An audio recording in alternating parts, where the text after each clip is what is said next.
So, you're thinking about moving to Palm Coast, Florida, but you want to know more about what there is to do along A1A? That's exactly what we're going to cover in today's video. If that sounds like something you're interested in, then stick around because we're going to get after it right now.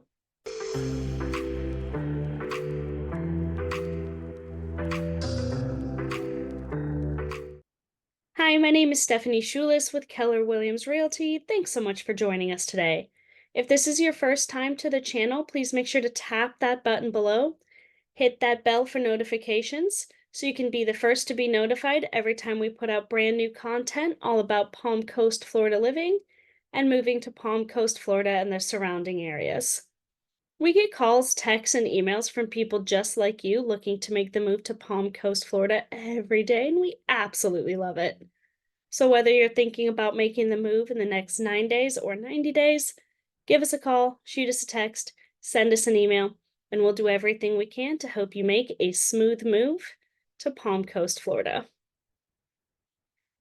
The A1A Scenic and Historic Coastal Byway is one of the most beautiful things about living on the east side of Florida. This video is going to talk about 15 different things you can do along A1A in Flagler County.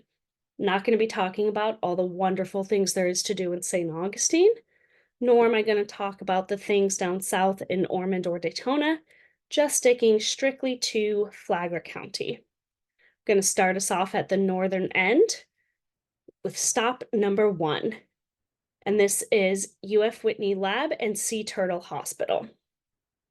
The Sea Turtle Hospital at Whitney Laboratory is a must-stop along A1A. Hospital visitors have the extraordinary opportunity to see injured and sick sea turtles on the mend, thanks to the effort from the facility staff. If you don't know, this area is prime sea turtle territory. Every year you get to see little hatchlings make their way out into the ocean, and there is a group that helps to make sure that all of them stay as safe as possible, help injured ones get back out there, and all of that work is done at Whitney Labs. And you get to see, you can stop in and experience it, and it's really neat to see. The next stop on our A1A tour is going to be taking a guided kayak adventure or an eco tour through the Intercoastal. The Intercoastal is stunning, and there's so many different opportunities for wildlife, so many different plant species to check out, and the sunsets and even sunrises there are incredible. Can't recommend taking an eco tour enough.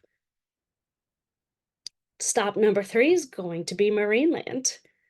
Marineland Dolphin Adventure allows you to swim with the dolphins. It's the world's first oceanarium that offers up-close and personal experiences with incredible ocean mammals through a variety of daily encounters. There's the opportunity to feed sharks, feed turtles, swim with the dolphins, like I mentioned. There's also a bunch of informational opportunities and talks, so you kind of get to really learn about the area and the history. Stop number 4 is going to be to take a stroll at the River to Sea Preserve. River to Sea Preserve is a 90-acre preserve that spans both sides of A1A in Marineland. On the ocean side, you can go along the boardwalk and kind of see the beach, or you can head to the other side where you can hike through beautiful forests along the Intercoastal Waterway and Matanzas River. Again, just beautiful. One of the things I love so much about this area is the serene beauty that's literally steps from a lot of our doorsteps. So stop number 4, get outside, enjoy River to Sea Preserve and Florida's natural beauty. Stop number 5, like I said, so many opportunities. We're not going to get sick of the serene beauty here in Florida because stop number 5 is Washington Oaks Garden State Park. I've talked about this in several other videos.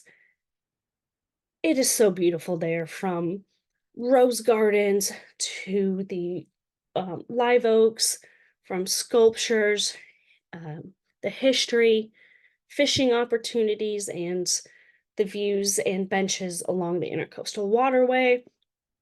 It's just fantastic. Chef's kiss. Love Washington Oaks Garden State Park. Stop number 6 is a few different stops kind of boil down into one, and that's getting to see the different artwork we have here. There's the Beleaguer Gallery, which is incredible. If I could, my entire house would be decorated by the art that he puts together. A lot of it is stunning, stunning woodwork that he, like driftwood that he sculpts into arts, and it's amazing. I'll put up a few photos. It's fantastic. Definitely worth a stop there. The Hammock also has two other galleries. There's the Best Studio, which is done by my neighbors here. It's definitely interesting and worth a visit for kind of that unconventional gallery visit if you wanted to check them out. And then there's also the Art LeMay Studio, and a really just nice opportunity to again just see and appreciate local artists here in our community. Stop 7 is going to be Bing's Landing. Bing's Landing has an archaeological dig on the former plantation that was there. There's picnic areas, there's a boat launch, a kayak launch. There's also Captain's Barbecue, and just kind of a lot to see and do. There is a playground if your little one needs to get out and run around. So can't drive on A1A without making a stop at Bing's. The next stop you should check out is the Malacompra Trails. It's primarily a bike trail, and walking on it, you do need to keep an eye out for mountain bikers and be prepared for a little extra dust around your ankles. But if you're able to get out, whether it be on a bicycle or on foot, it's pretty great to walk through here.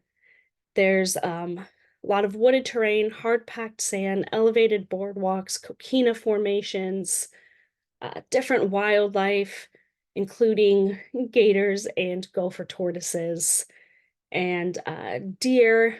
Because it does go close to neighborhoods, you can even see the occasional raccoon, definitely squirrels and birds, and it's just a really beautiful, nice, fun area, and cyclists from mountain bikers from all over come to the Malacompra mountain bike trail. So it's a really popular one.